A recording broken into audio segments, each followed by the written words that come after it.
নমস্কার বন্ধুরা, এখন হচ্ছে গিয়ে বর নিয়ে যাত্রা করার পালা। কিন্তু বর তো আসেনি, আমরা সবাই রেডি হয়ে বসে আছি। বরের মুখে তার বোনেরা যে পরিমাণ হলুদ মেখেছে, সেই হলুদ তোলার জন্য তাকে তো বিউটি সেলুনে যেতে হয়েছে।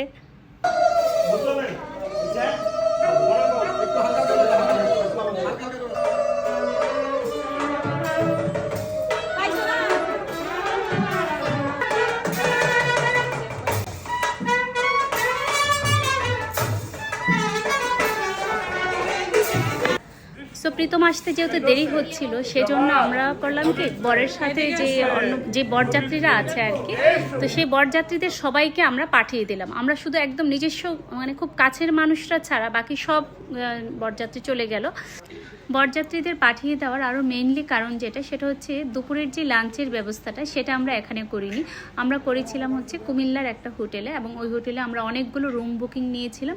যে আমরা ভেবেছিলাম আমরা আর্লি চলে যাব, ওখানে আমরা লাঞ্চ করব, তারপর সবাই একটু ফ্রেশ হব, রেস্ট করব, তারপর আমরা আস্তে ধীরে রেডি হয়ে বিয়ের আসরে যাব। কিন্তু যেহেতু প্ল্যান মাফিক হয়নি, তাই তাদেরকে আগে পাঠিয়ে দিতে হয়েছে, পরে আমরা গিয়ে। এখানে আমি একটা বিষয় বলি, যে আমি অনেক বিয়েতে দেখেছি যে ছেলেকে যখন ছেলের মা রওনা করে দেয়, তখন না বিয়ের জন্য যখন রওনা করে, তখন ছেলের মা না অনেক কান্না করে।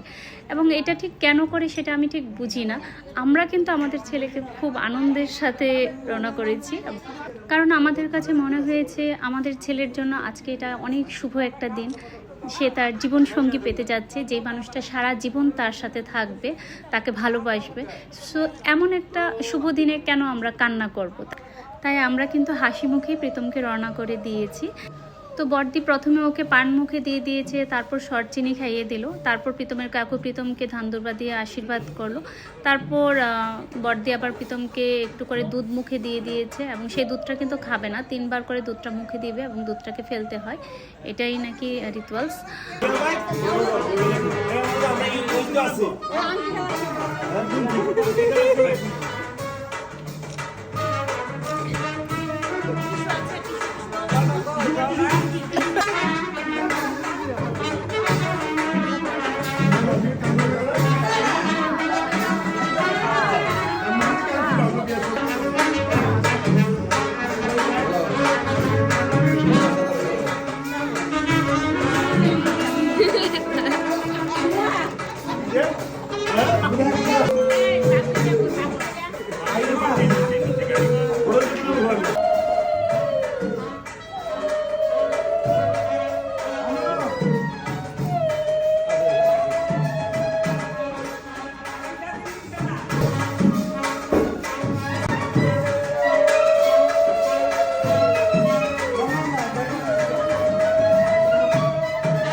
তো রওনা হয়ে যাবার সময় কিন্তু সবাই ধান দুর্বা দেয়নি। প্রীতমের ঠাকুমা, প্রীতমের কাকু আর আমি ধান দুর্বা দিয়েছি। তারপর আমরা প্রীতমকে নিয়ে রওনা হয়ে গেলাম, কিন্তু প্রীতমের গাড়িটা আগে গেছে। তার 5 মিনিট পর আমরা আমাদের গাড়িটা ছাড়লাম।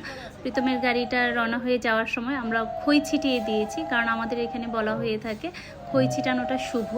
যেহেতু সে একটা শুভ কাজে যাচ্ছে, সেহেতু সব কিছু যেন শুভভাবে মঙ্গল মতো হয়, সেই জন্য কাকিমা খই ছিটিয়ে দিচ্ছিল।